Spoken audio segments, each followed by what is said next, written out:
마태복음 4장 마태복음 4장 10절과 11절 말씀인데요.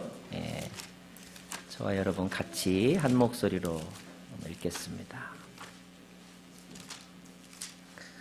마태복음 4장 10절과 11절 말씀 같이 읽겠습니다. 시작. 예수께서 마귀에게 말씀하셨습니다. 사탄아, 내게서 물러가라. 성경에 기록됐다. 주 내 하나님께 경배하고 오직 그분만을 섬기라.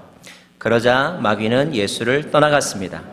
그리고 천사들이 와서 예수를 섬겼습니다.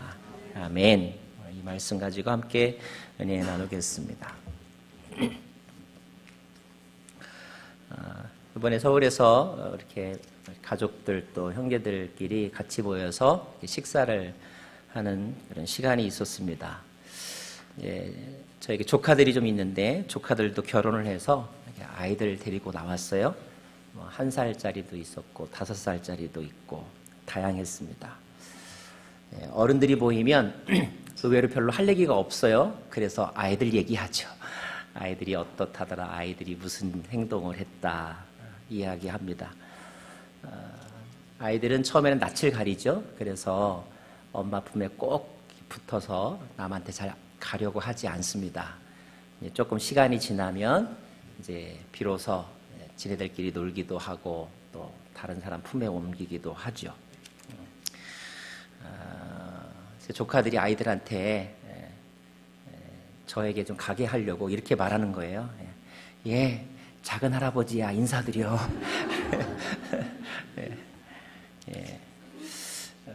제 손주들이 한 4명 정도 됩니다. 네.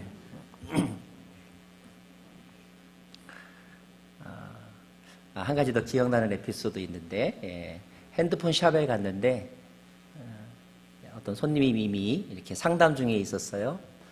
기다리고 있었습니다. 그랬더니 다른 직원이 저를 보고 이제 저에게 말하는 거예요.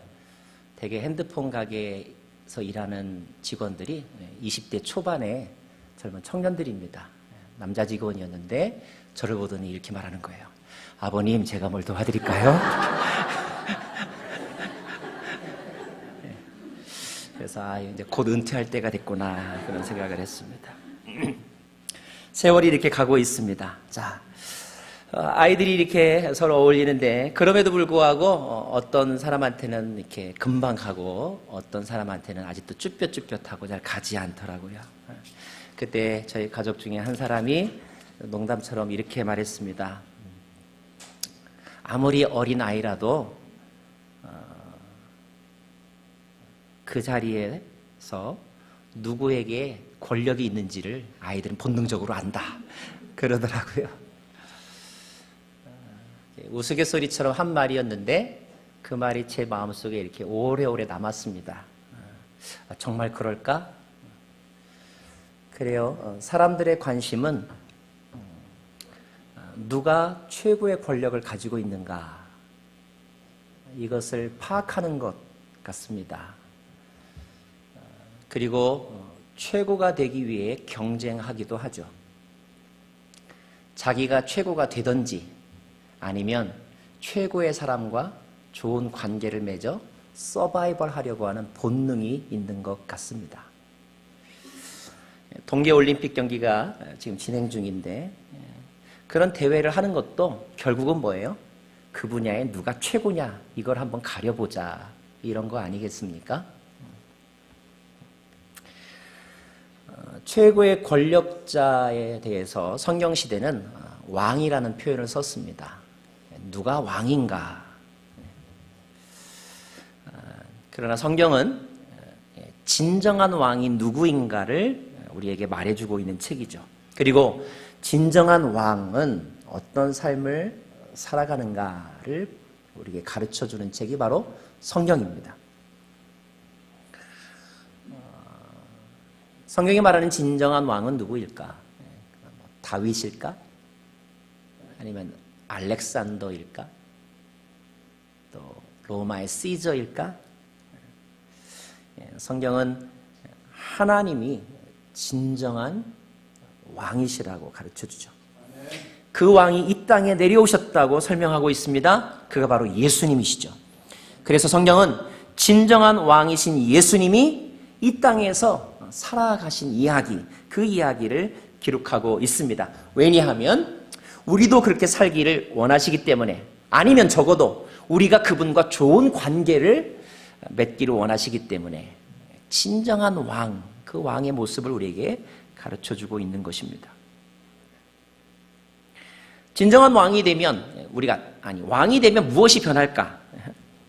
한국에서는요, 만약에 국회의원이 되면 276가지가 달라진다고 합니다. 당선과 더불어서.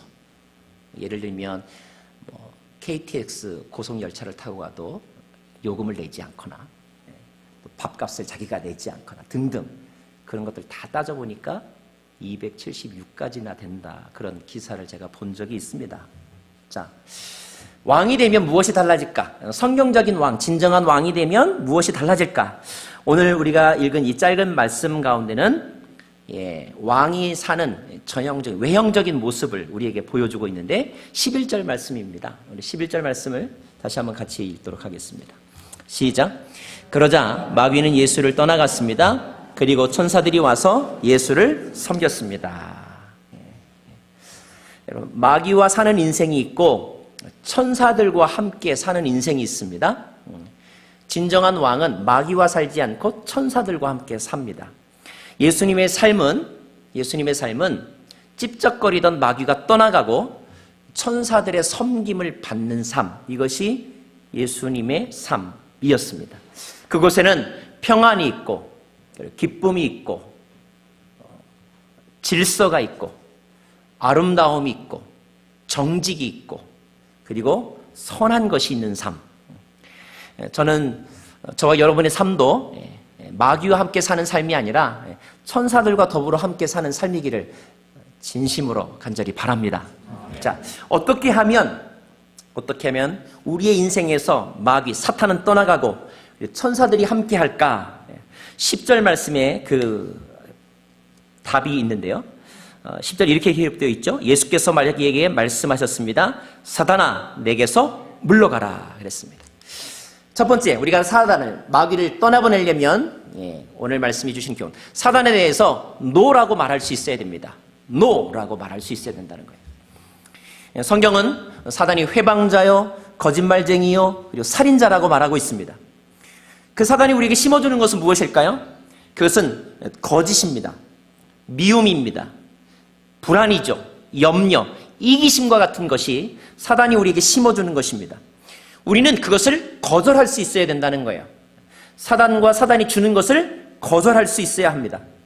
당연하죠. 당연히 거절하겠죠. 누가 미움을 좋아하겠어요? 누가 불안을 좋아하겠어요? 우리는 이렇게 말합니다. 그럼에도 불구하고 의외로 많은 사람들이, 그리고 의외의 많은 순간에 우리는 사단에 대해서 노라고 말하지 못합니다. 사단이 주는 것에 대해서 거절하지 못합니다. 아니, 어떤 사람은 심지어 사단에 대해서 노라고 말하는 것을 아주 매우 미안해하는 사람도 있습니다.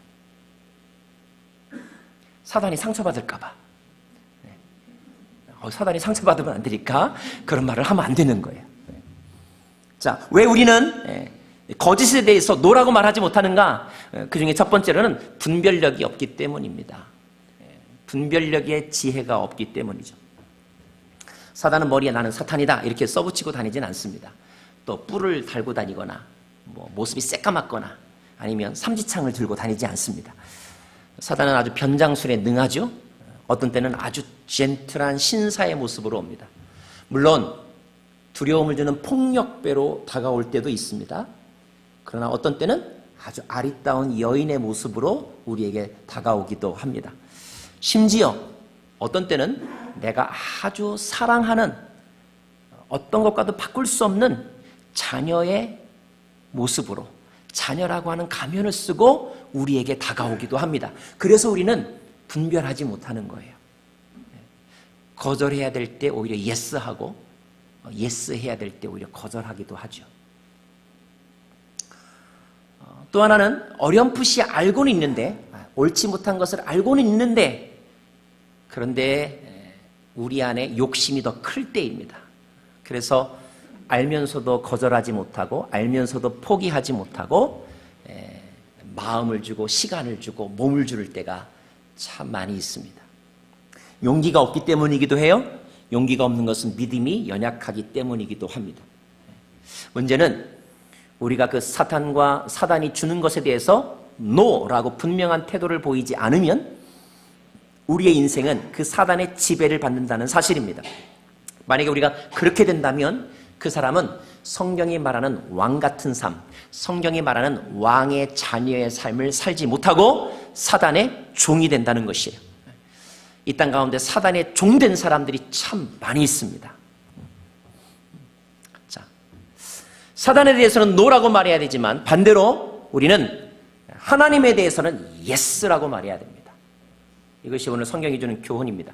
자, 하나님에 대해서 예스라고 말하는 것은 무슨 뜻인가? 우리 10절 그 다음 말씀을 다시 한번 보기를 원합니다. 성경에 기록됐다. 자, 시작. 주 내 하나님께 경배하고 오직 그분만을 섬기라. 하나님을 경배하고 오직 그분만을 섬기라. 자, 왕처럼 살기 원하는 사람은, 진정한 왕으로 살기를 원하는 사람은 더 진정한 왕인 하나님을 경배하고 그분만을 섬기면서 살아야 한다는 뜻입니다. 하나님의 종으로 살아야 한다는 뜻이에요.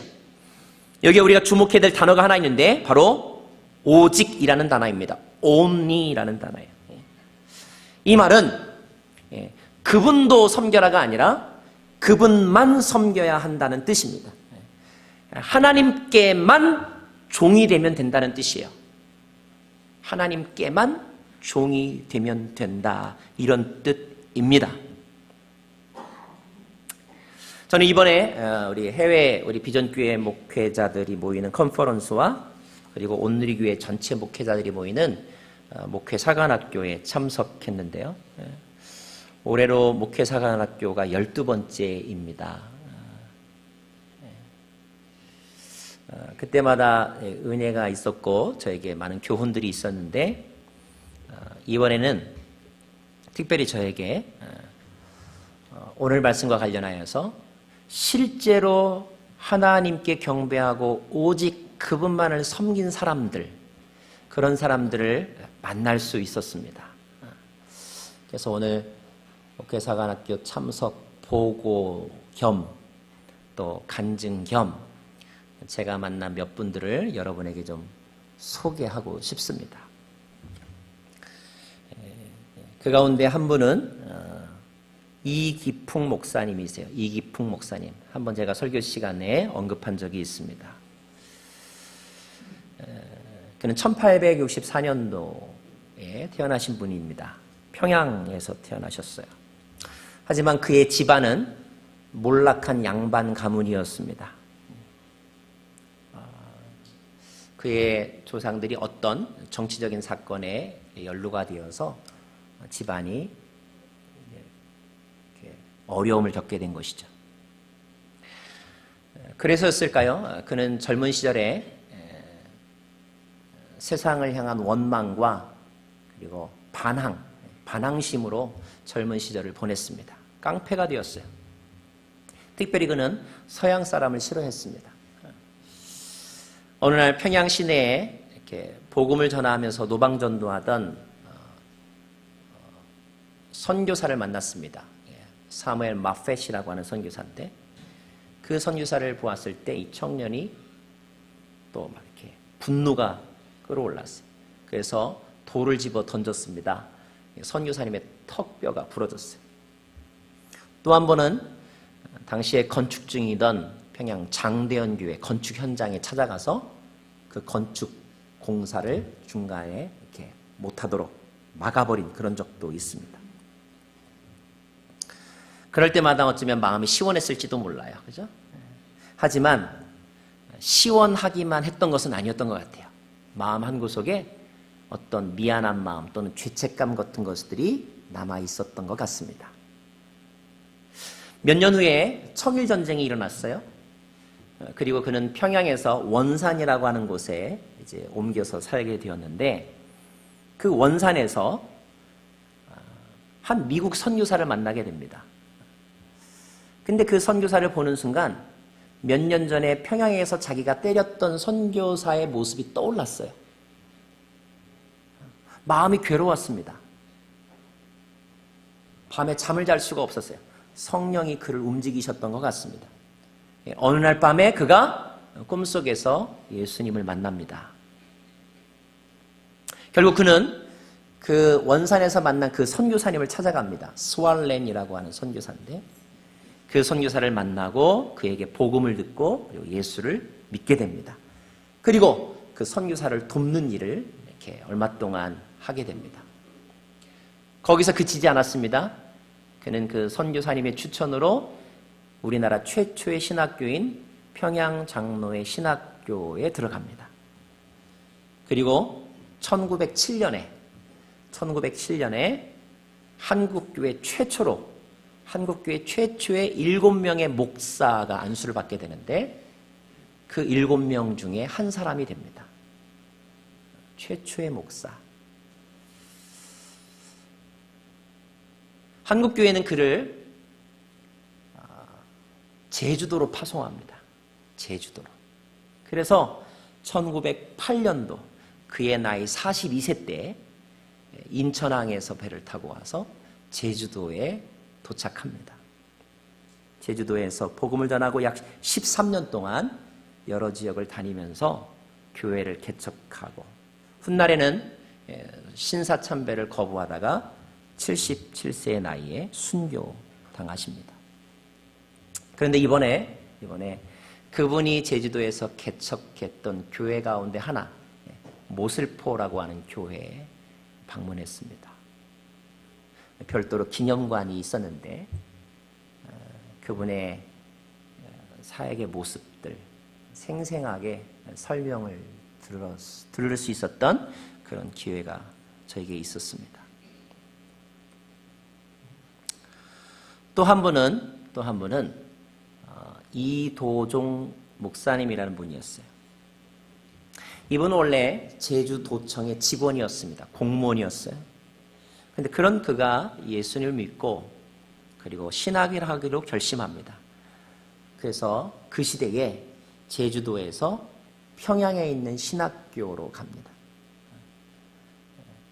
드디어 1925년도에 목사가 되었습니다.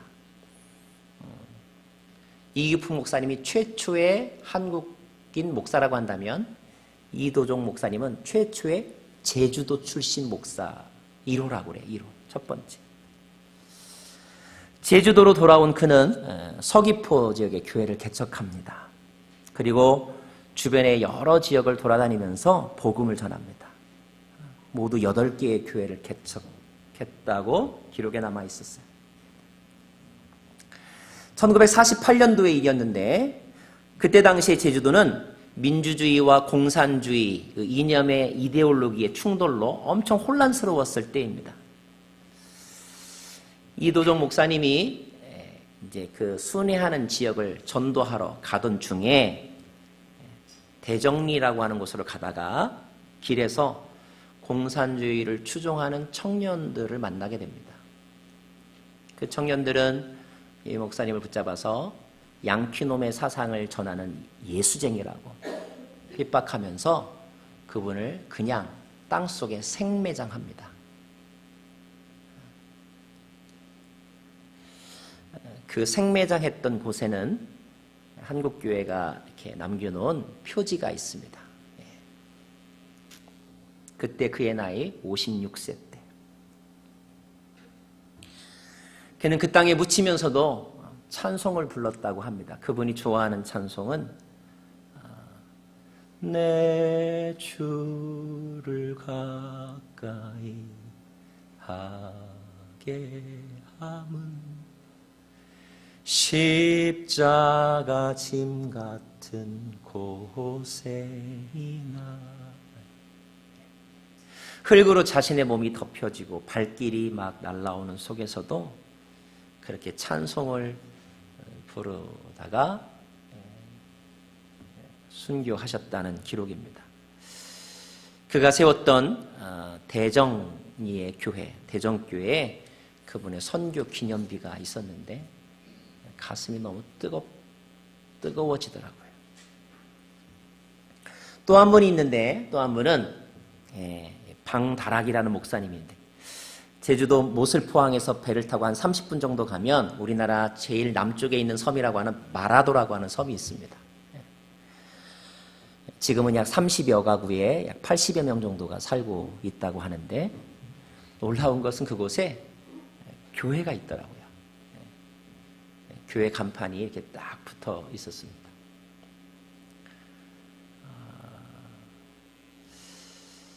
가장 높은 곳 꼭대기에 자그마한 교회가 있었는데, 그 교회를 28년 동안 섬기는 목사님이 계셨어요.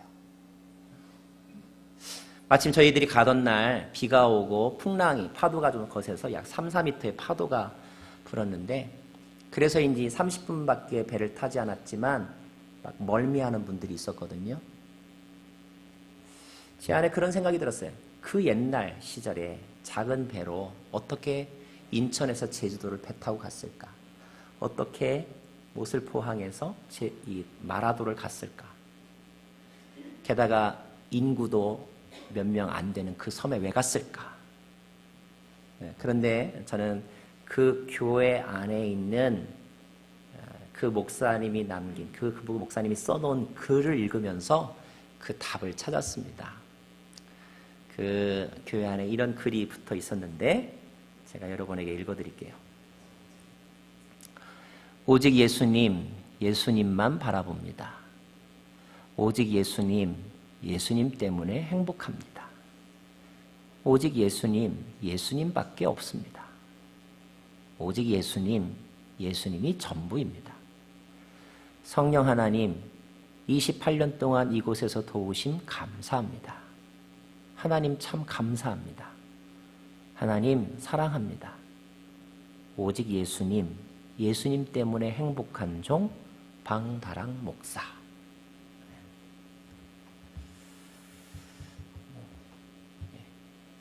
이런 글은 우리가 많이 보기도 하지만, 그러나 그 현장에서 이 글을 읽으니까 이게 진짜 같더라고요. 진짜더라고요. 진짜. 또 한 분 여러분에게 소개하고 싶은데, 조경근이라고 하는 젊은 선교사님입니다. 이번에 저희 목회사관학교에 선교사님들을 몇 분 초청해서 같이 훈련을 받았는데, 이분은 현재 네팔에서 사역하고 있는 젊은 선교사입니다. 청년 시절에 네팔로 단기 선교를 갔어요. 한 1년 정도 그곳에서 사역했습니다. 네팔을 사랑하게 되었습니다. 돌아와서 안산에 있는 우리 온누리 M센터에서 외국인 근로자들을 위한 봉사를 했습니다. 한국으로 돌아온 그는 장로회 신학교에 진학했습니다. 3년 동안 신학훈련을 받고 목사 안수도 받았습니다. 그러나 그는 다시 네팔로 갔습니다. 그리고 1년 동안 단기 선교할 때 네팔에서 만났던 한 네팔 현지 자매와 결혼을 했습니다. 아니, 원래 결혼을 약속하고 3년 동안 기다렸다가 다시 가서 결혼한 것이라고 합니다. 그래서 둘 사이에 2아이가 있습니다. 그가 네팔에서 하는 그런 사역에 관한 이야기를 들으면서 얼마나 제가 마음이 뜨거웠는지 모릅니다.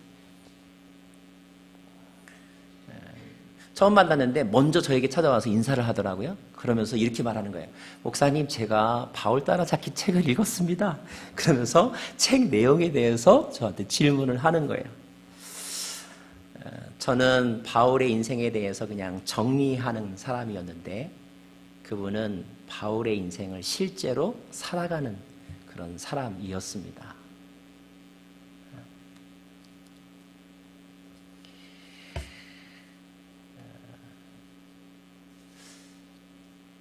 돌아오는 비행기 안에서 옆자리에 앉은 청년과 이야기를 어떻게 하게 되었어요. 그는 필리핀에 다녀오는 길이라고 했습니다. 그래서 왜 갔느냐 그랬더니, 얼마 전에 그 태풍 피해가 나서 많은 사람이 죽었잖아요. 그런데 태풍 피해로 무너진 교회당 건물을 리빌드, 재건축하는데 봉사하러 다녀오는 길이라고 했습니다. 어디 사느냐고 했더니 그레샴에 산다고 했습니다. 예수 믿은 지 3년 됐다고 했습니다. 건축 관련 일을 한다고 하더라고요. 21살이라고 했습니다. 다음 주에 우리 교회 한번 와보겠다고 약속했습니다. 제가 너무 감동받았습니다. 이 모든 분들의 공통점은 무엇이었느냐면 그들이 오직 하나님만 경배하고 하나님만 섬기는 사람들이었다는 것입니다.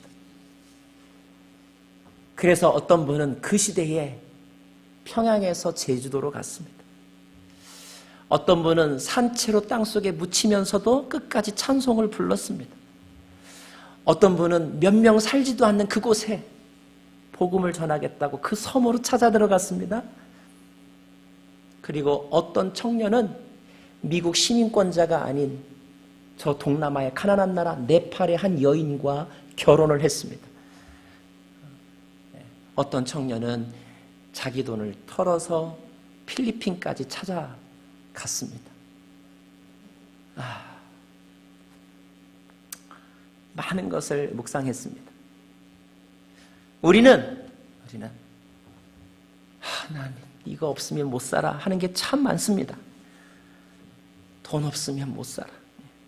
무시당하고 못 살아. 외로워서 못 살아. 그런데 내가 이번에 만난 분들은 그런 것 없어도 사신 분들이었습니다. 아니, 그분들은 오직 그 한 가지만 가지고 살았는데 그들의 심장 한가운데는 오직 예수, 오직 하나님, 이것만이 있었습니다.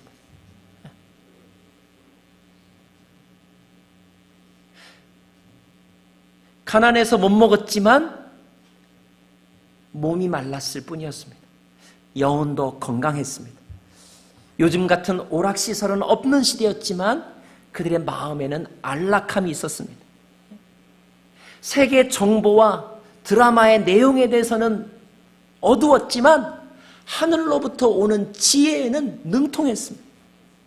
그래서 그들은 분별력이 있었습니다.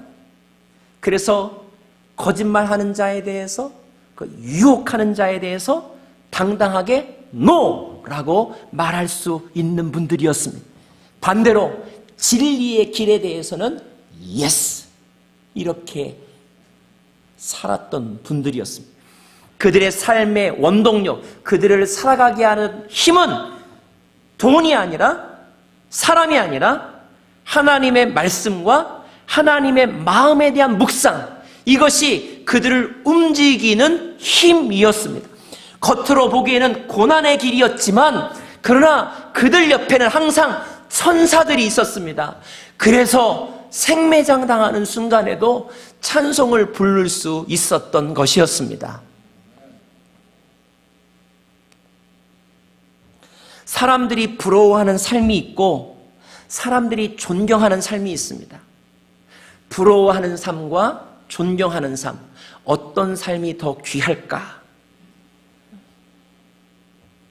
우리는 가끔 어떻게 살지? 이런 고민을 할 때가 있습니다. 그러나 그때 그 고민의 의미는 어떻게 해야 돈을 많이 벌지? 이런 뜻이 아니지요. 그 고민의 의미는 무엇이 인간답게 사는 것인가?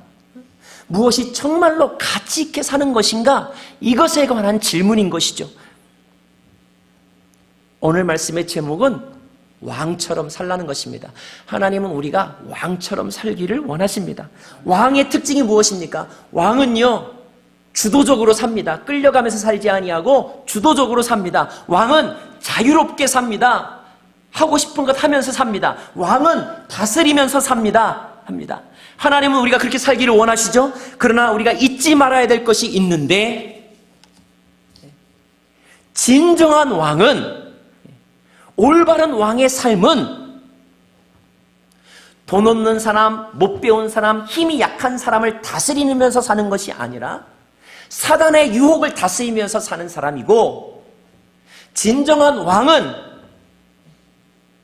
욕심에 이끌려 마음대로 행동하는 것이 아니라 하나님을 경배하며 오직 그분만을 섬기는 것을 자유롭고 주도적으로 살아가는 사람이었습니다.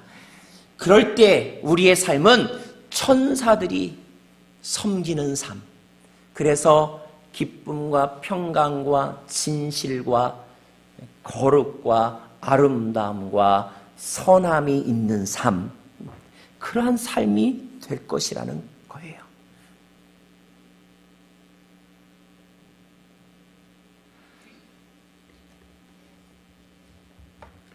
성경을 한마디로 말하면, 요약하면 무엇입니까?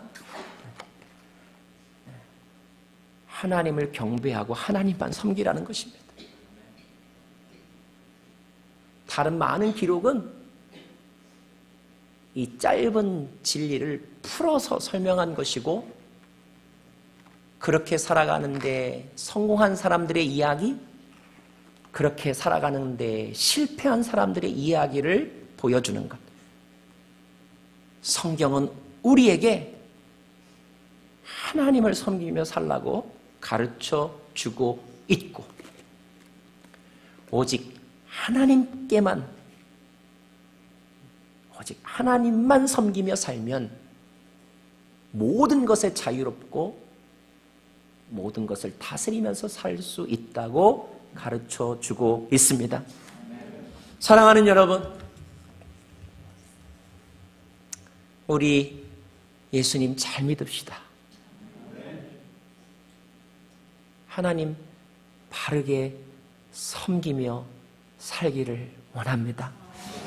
사단에 대해서는 노라고 말하고, 사단이 주는 것에 대해서는 아무리 달콤해도 노라고 말하고, 하나님에 대해서는 언제나 예스라고 말하는 그런 우리의 삶이 되기를 바라고, 다스려야 될 것은 사탄이고 섬겨야 될 것은 하나님이라고 입술로 고백하고 삶으로 실천하면서 살아가는 저와 여러분 되기를, 이것이 혼동되지 않기를, 이것이 바뀌지 않기를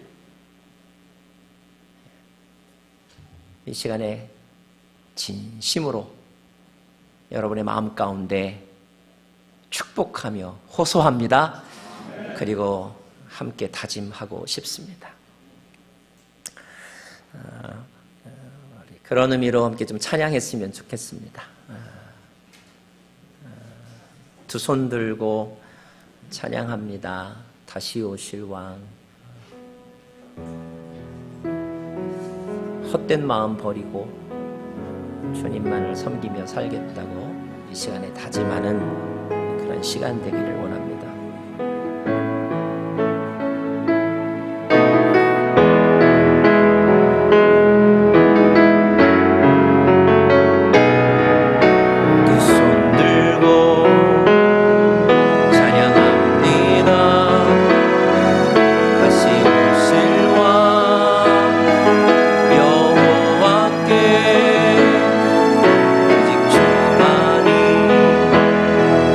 나를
주님만을 섬기리. 나 주님만을 섬기리. 헛된 마음을 버리고 헛된 마음 버리고 성령이여 내 영혼 충만하게 하소서. 나 주님만을 섬기리. 나 주님만을 사단에 대하여 노라고 선포하며 헛된 마음 버리고 하나님에 대하여 예스라고 고백하며 성령이여 내 영혼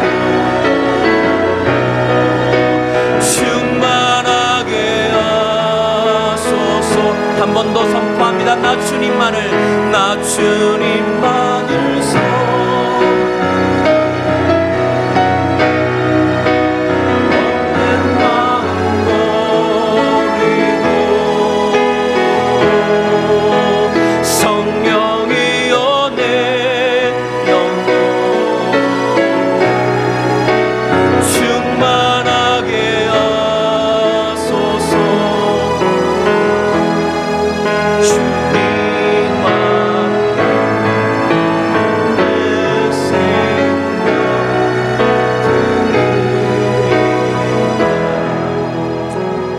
함께 기도하겠습니다. 성경은 우리에게 하나님을 인정하고 하나님만 섬기라고, 하나님만 섬기고 나머지는 다스리면서 살라고, 이것이 진정한 왕의 자녀의 삶이라고, 여러분은 왕같은 제사장이라고,